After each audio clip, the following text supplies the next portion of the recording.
Hello student, welcome to knowledge account YouTube channel. Knowledge account YouTube চ্যানেলে তোমাদের প্রত্যেককে স্বাগত জানাই।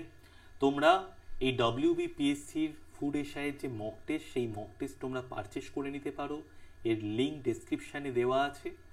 আর এটা সমাধান সহ তোমরা বাংলায় উত্তর পেয়ে যাবে। এবং তোমাদের যদি কোনো কোয়ারি থাকে, কোনো অসুবিধে হয়, তাহলে এটা আমাদের হোয়াটসঅ্যাপ হেল্পলাইন নাম্বার।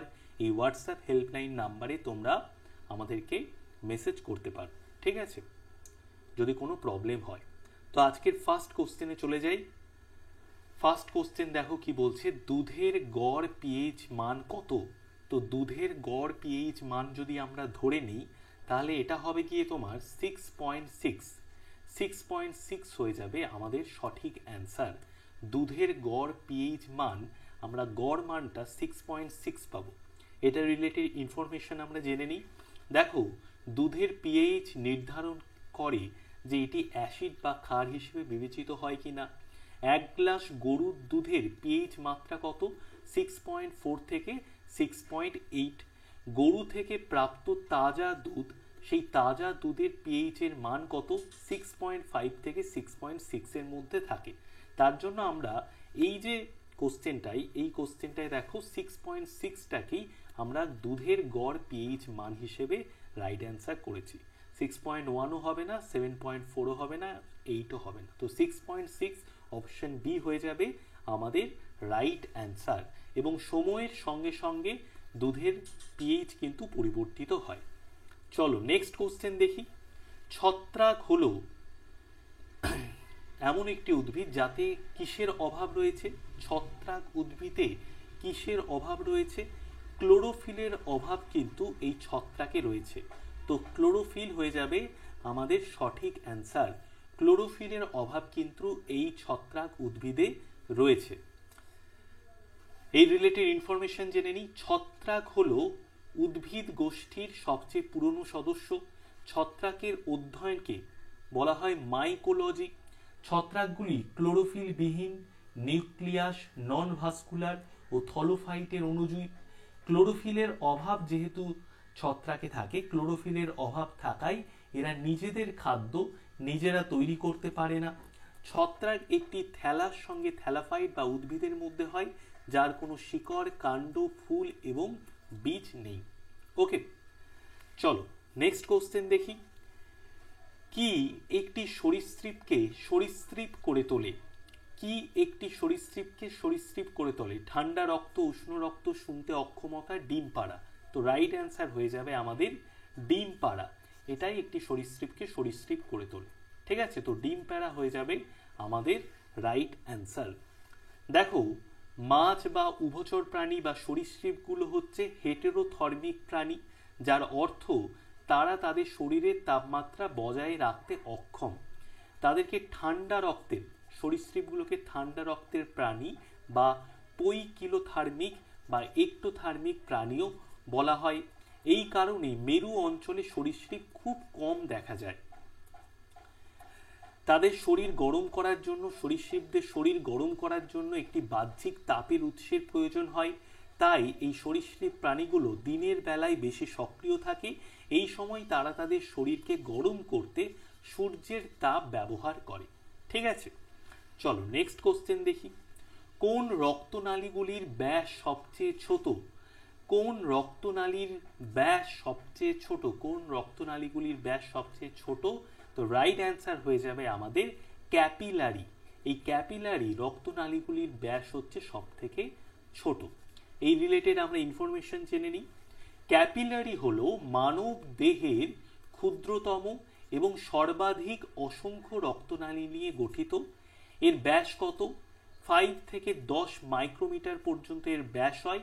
এবং এরা কতগুলো সংখ্যায় আছে ক্যাপিলারি মানব দেহে? প্রায় 10 বিলিয়ন সংখ্যায় আছে। এছাড়াও এটি হলো সবচেয়ে পাতলা প্রাচীরযুক্ত অংশ। এটা অনুমান করা হয় যে একটি প্রাপ্তবয়স্ক মানুষের মধ্যে 25,000 মাইল ক্যাপিলারি আছে, প্রতিটি প্রায় 1 মিলিমিটার 1 মিমি দৈর্ঘ্য নিয়ে রয়েছে। এটি এন্ডোথেলিয়াল কোষের একটি স্তর। এই ক্যাপিলারি নিচের কোনটি বায়ুবাহিত রোগ? নিচের কোনটি বায়ুবাহিত রোগ? হাম, টাইফয়েড, গোলাপি চোখ, আর উপরের কোনটিই নয়। তো নিচের কোনটি বায়ুবাহিত রোগ? হাম হয়ে যাবে তোমাদের রাইট অ্যান্সার। হাম হচ্ছে একটি বায়ুবাহিত রোগের উদাহরণ। হাম হয়ে যাবে একটি বায়ুবাহিত রোগের একটি উদাহরণ। বায়ুবাহিত রোগগুলি ব্যাকটেরিয়া বা ভাইরাস, যা সাধারণত ছোট শ্বাসযন্ত্রের ফোঁটাগুলির মাধ্যমে সংক্রামিত হয়। যখন বায়ুবাহিত রোগে আক্রান্ত কেউ হাঁচি দেয় বা কাশি দেয় বা হাসে বা অন্যথায় কোনোভাবে নিঃশ্বাস ছাড়ে, তখন এই ফোঁটাগুলো বের হয়।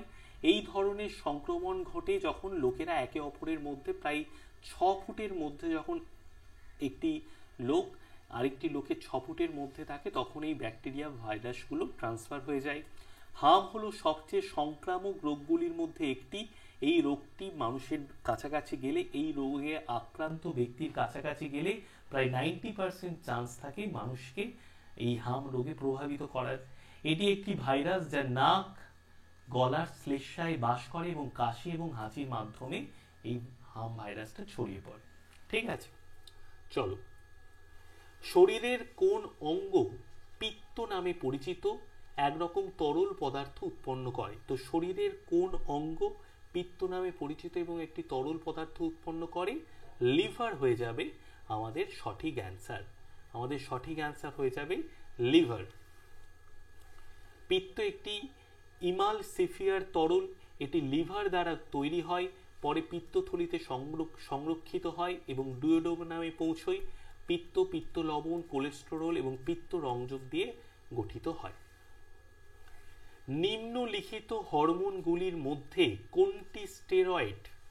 কোন হরমোনটি নিম্নলিখিত হরমোনগুলির মধ্যে কোন হরমোনটি স্টেরয়েড হরমোন? তো নিম্নলিখিত হরমোনগুলির মধ্যে ইস্ট্রোজেন হচ্ছে কি তোমার স্টেরয়েড হরমোন, তাই তো? ইস্ট্রোজেন হয়ে যাবে আমাদের সঠিক অ্যান্সার। ইস্ট্রোজেন হচ্ছে স্টেরয়েড হরমোনের উদাহরণ। স্টেরয়েড হলো প্রাণীদেহে স্বাভাবিকভাবে উৎপন্ন এক প্রকার জৈব যৌগ, যা মূলত স্ট্রেস দূর করতে এবং বয়ঃসন্ধির সময় শারীরিক গঠন তৈরিতে কাজে লাগে। স্টেরয়েড হলো হরমোন হিসেবে পরিচিত রাসায়নিকগুলির একটি মানবসৃষ্ট সংস্করণ, যা মানবদেহে প্রাকৃতিকভাবেই তৈরি হয়। স্টেরয়েড হরমোন কয়েকটির উদাহরণ আমরা জেনে নিই। এস্ট্রাগন, টেস্টোস্টেরন, প্রোজেস্টেরন, ভিটামিন D3, কোলক্যালসিফেরল, এগুলো হচ্ছে স্টেরয়েড হরমোনের উদাহরণ। ওকে, চলো নেক্সট কোশ্চেন দেখি। নিচের কোনটি লিভারের কাজ নয়? নিচের কোনটি লিভারের কাজ নয়? রক্তে শর্করার নিয়ন্ত্রণ, এনজাইম সক্রিয়করণ, বিষমুক্তকরণ, প্রজনন। তো দেখো, লিভারের কাজ কিন্তু প্রজনন নয়। প্রজনন হয়ে যাবে আমাদের সঠিক অ্যান্সার। প্রজনন হয়ে যাবে আমাদের সঠিক অ্যান্সার। মানুষের ত্বকে প্রায় 1.6, ঠিক আছে, এটা একটু ভুল দেওয়া হয়ে গেছে এখানে, তাও ইনফরমেশনটা জেনে নিই। মানুষের ত্বকে প্রায় 1.6 থেকে 5 মিলিয়ন ঘাম গ্রন্থি পাওয়া যায়। সর্বাধিক ঘাম গ্রন্থি ঘনত্বযুক্ত অঞ্চল কোনগুলো? হাতের তালু, পায়ের তলা। 600 থেকে 700 ঘাম গ্রন্থি এই হাতের তালু এবং পায়ের তলাতে রয়েছে। আর মানুষের ত্বকে মোট যে ঘাম গ্রন্থি পাওয়া যায় সেটা হচ্ছে 1.6 থেকে 5 মিলিয়ন অব্দি। ঠিক আছে, মানে 1.5 লক্ষ থেকে 5 লক্ষ পর্যন্ত। নিম্নলিখিত পরিমাপগুলির মধ্যে কোনটি দূরত্বের একক নয়? কোনটি দূরত্বের একক নয় নিম্নলিখিত পরিমাপগুলির মধ্যে? তো কিউবিট, পারসেক, অ্যামস্ট্রং, এগুলো কিন্তু কোনোটাই দূরত্বের একক নয়। ঠিক আছে, অ্যামমিটার হয়ে যাচ্ছে আমাদের দূরত্বের একক। তো অ্যামমিটার হয়ে যাবে আমাদের রাইট অ্যান্সার। অ্যামমিটার গ্যালভেনোমিটার সহিত সমান্তরাল সমবায় নিম্নমানের রোধ যুক্ত করে অ্যামমিটারে পরিণত করা হয়। তড়িৎ বর্তনীতে শ্রেণী সমবায় যুক্ত করে তড়িৎ প্রবাহ মাত্রা মাপা হয়। আদর্শ অ্যামমিটারের রোধ হচ্ছে 0।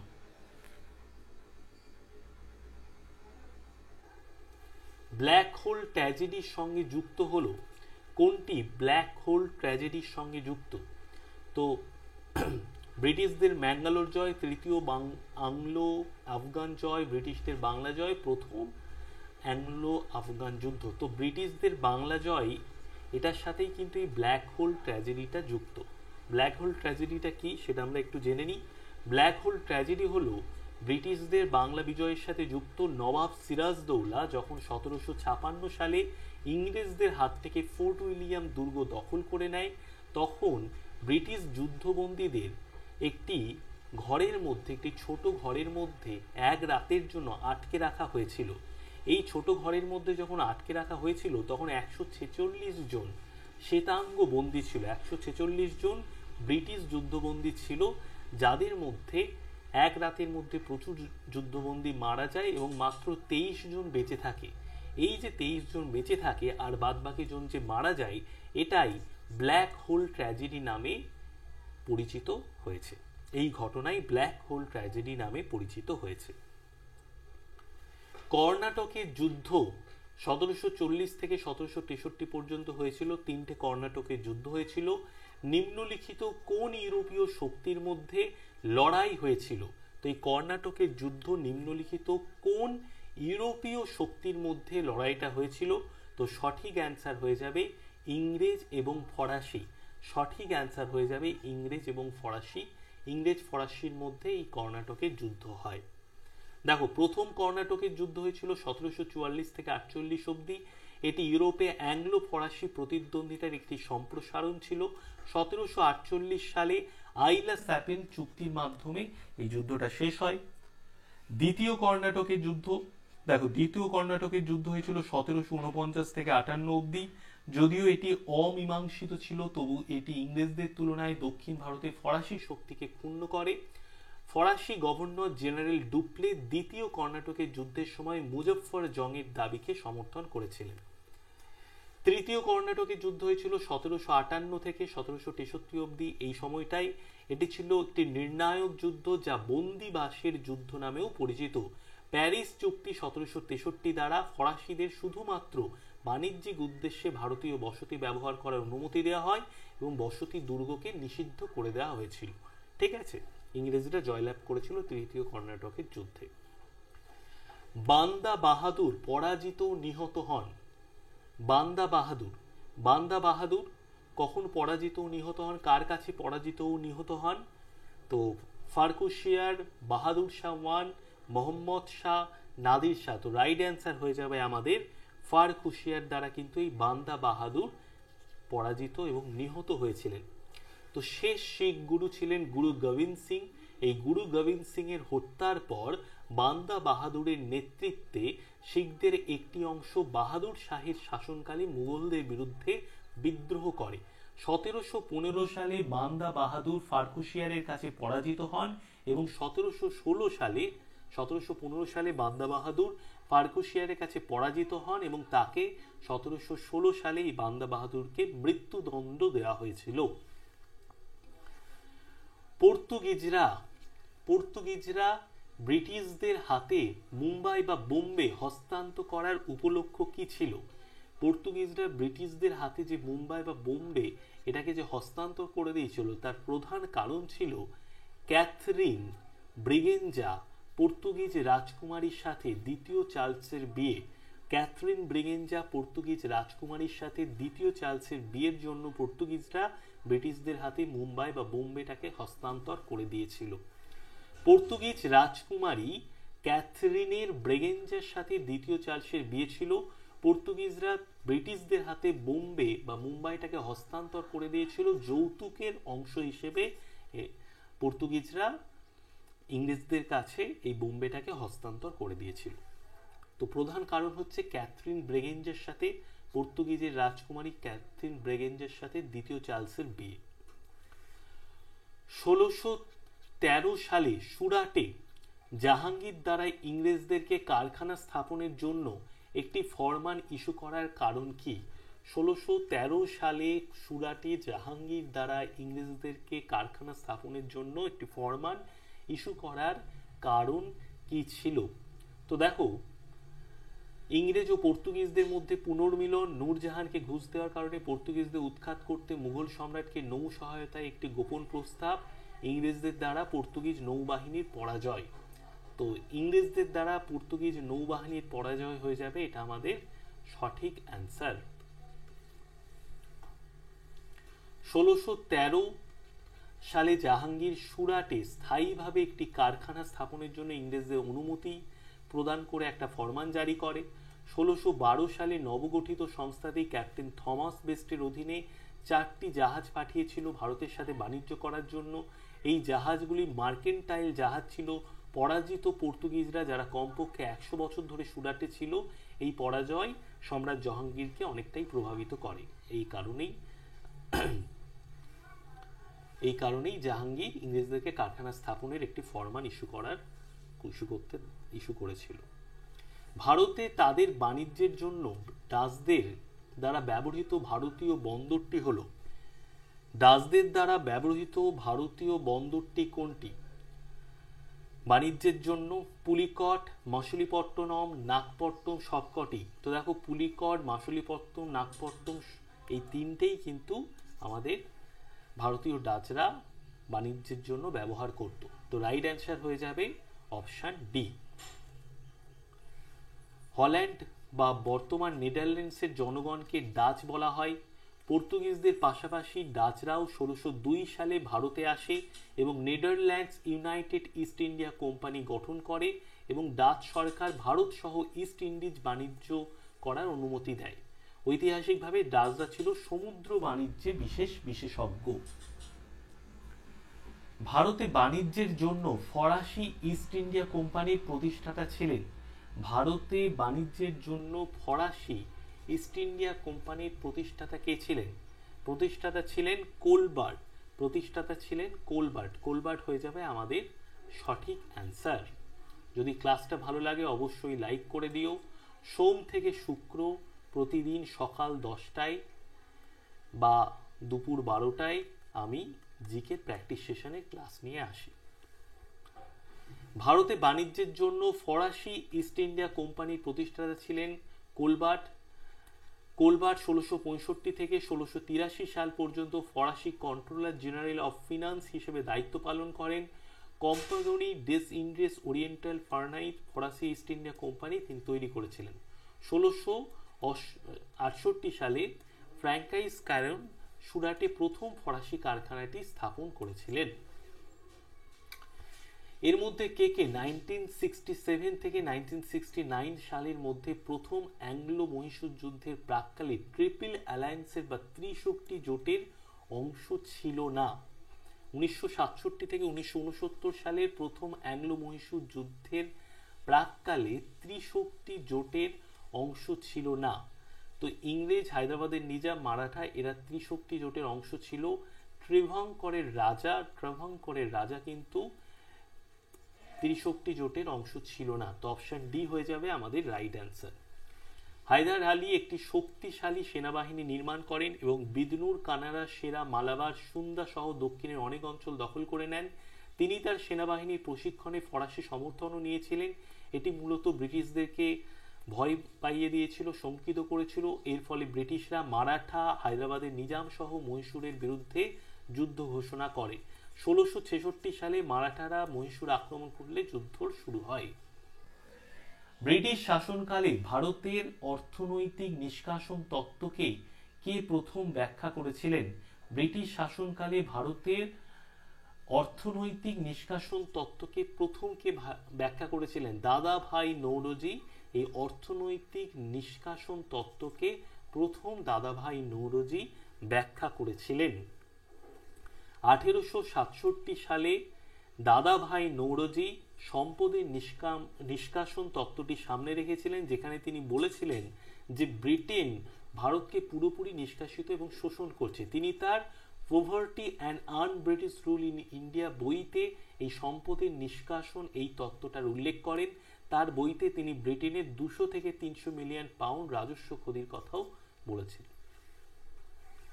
তীর্থঙ্কর শব্দটির সাথে যুক্ত, তো দেখো তীর্থঙ্কর এই শব্দটি কোন ধর্মের সঙ্গে যুক্ত? জৈন ধর্মের সঙ্গে এই তীর্থঙ্কর শব্দটি যুক্ত। জৈন ধর্মের সঙ্গে এই তীর্থঙ্কর শব্দটি যুক্ত। তো এই জৈন ধর্মে এই তীর্থঙ্কর শব্দটি যুক্ত। প্রথম তীর্থঙ্করের নাম কি? ঋষভনাথ। জৈন ধর্মে 24 জন তীর্থঙ্কর ছিলেন। মহাবীর ছিলেন 24তম তীর্থঙ্কর এবং শেষ তীর্থঙ্কর। জৈন ধর্মের তীর্থঙ্কর ছিলেন ধর্মের একজন রক্ষাকর্তা এবং আধ্যাত্মিক শিক্ষক। জৈন তীর্থঙ্করদের মধ্যে সর্বশেষ কে ছিলেন? জৈন তীর্থঙ্করদের মধ্যে সর্বশেষ ছিলেন মহাবীর। মহাবীর হয়ে যাবে আমাদের রাইট অ্যান্সার। জৈন তীর্থঙ্করদের মধ্যে মহাবীর ছিলেন সর্বশেষ তীর্থঙ্কর।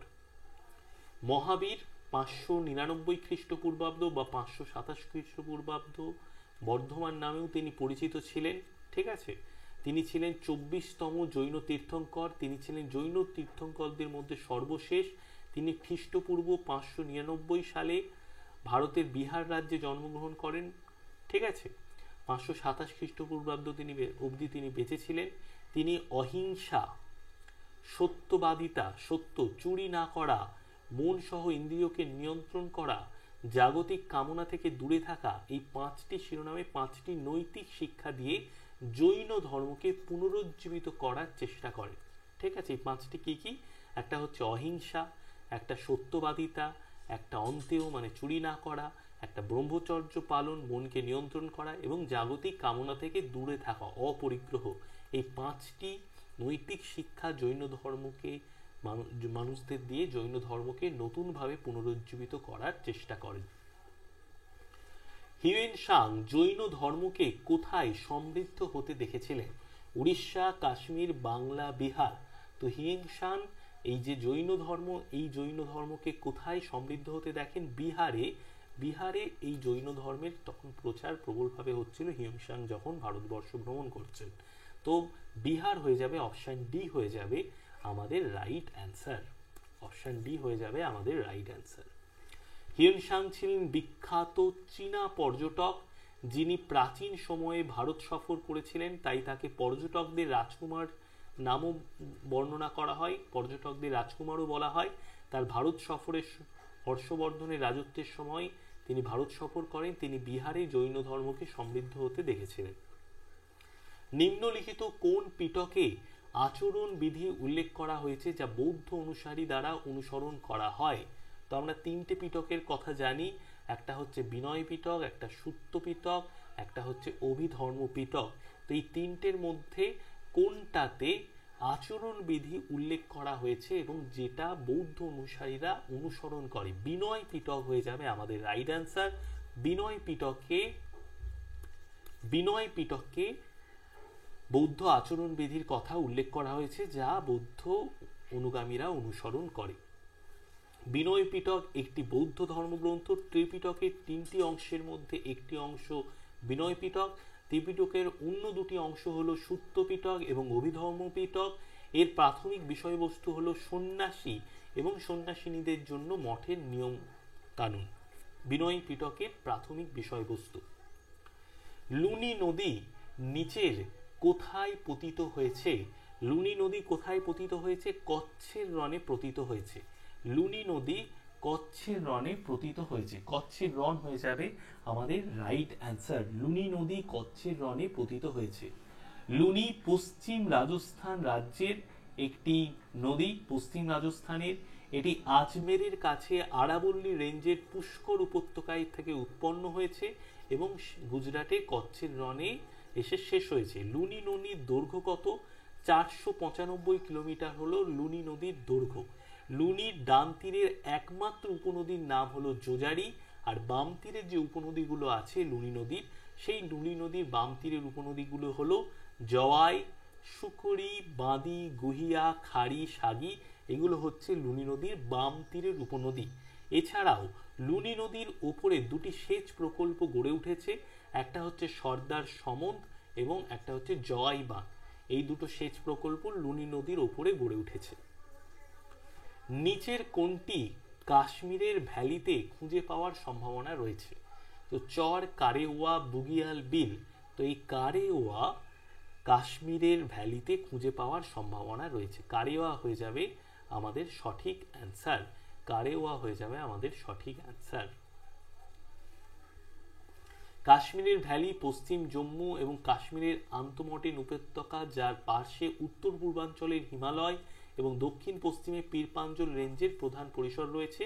কারেওয়া কাশ্মীর উপত্যকায় ল্যাকুস্ট্রিন সঞ্চয় এই অঞ্চলে জাফরান চাষের জন্য পরিচিত।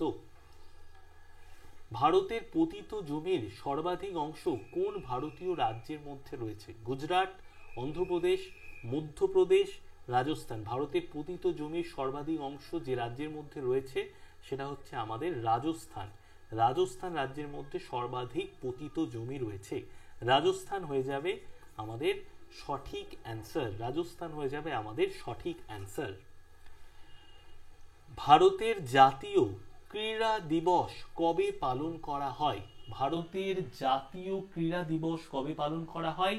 29 আগস্ট, 29শে আগস্ট ভারতের জাতীয় ক্রীড়া দিবস পালন করা হয়। 29 আগস্ট হয়ে যাবে আমাদের রাইট অ্যান্সার। প্রতি বছর 29শে আগস্ট ভারতে জাতীয় ক্রীড়া দিবস পালন করা হয়। ভারতের হকি দলের প্রধান তারকা ধ্যানচাঁদের জন্মবার্ষিকী প্রথম জাতীয় ক্রীড়া দিবস 29শে আগস্ট 2012 সালে পালন করা হয়েছিল। জন্মবার্ষিকীতে, ধ্যানচাঁদের জন্মবার্ষিকীতে। বিশ্বব্যাপী আন্তর্জাতিক নৃত্য দিবস কবে পালিত করা হয়? বিশ্বব্যাপী আন্তর্জাতিক নৃত্য দিবস 29শে এপ্রিল পালন করা হয়। 29শে আগস্ট জাতীয় ক্রীড়া দিবস আর 29শে এপ্রিল বিশ্বব্যাপী আন্তর্জাতিক দিবস। মনে রাখা খুব সহজ। আন্তর্জাতিক নৃত্য দিবস বিশ্বব্যাপী 29শে এপ্রিল পালন করা হয় যাতে নাচের মূল্য এবং গুরুত্ব উদযাপন করা হয়। অনুষ্ঠান উৎসবের মাধ্যমে নৃত্যশিল্পে অংশগ্রহণ করা হয় এবং নৃত্য শিক্ষাকে উৎসাহিত করা হয়। তো নৃত্য দিবস, আন্তর্জাতিক নৃত্য দিবস বিশ্বব্যাপী 29শে এপ্রিল পালন করা হয়। জাতিসংঘ কোন তারিখকে আন্তর্জাতিক ক্রান্তীয় দিবস হিসেবে পালন করে? তো আন্তর্জাতিক ক্রান্তীয় দিবস হিসেবে পালন করে 29শে জুন। 29শে জুন আন্তর্জাতিক ক্রান্তীয় দিবস হিসেবে জাতিসংঘ পালন করে। জাতিসংঘ 2রা জুন দিনটি আন্তর্জাতীয় ক্রান্তীয় দিবস হিসেবে পালন করা হয়। আন্তর্জাতিক দিবস ক্রান্তীয় অঞ্চলের অসাধারণ বৈচিত্র্য উদযাপন করে। এছাড়া গ্রীষ্মমণ্ডলীয় দেশগুলির মুখোমুখি অন্যান্য অঞ্চল ও সুযোগগুলিকে তুলে ধরে।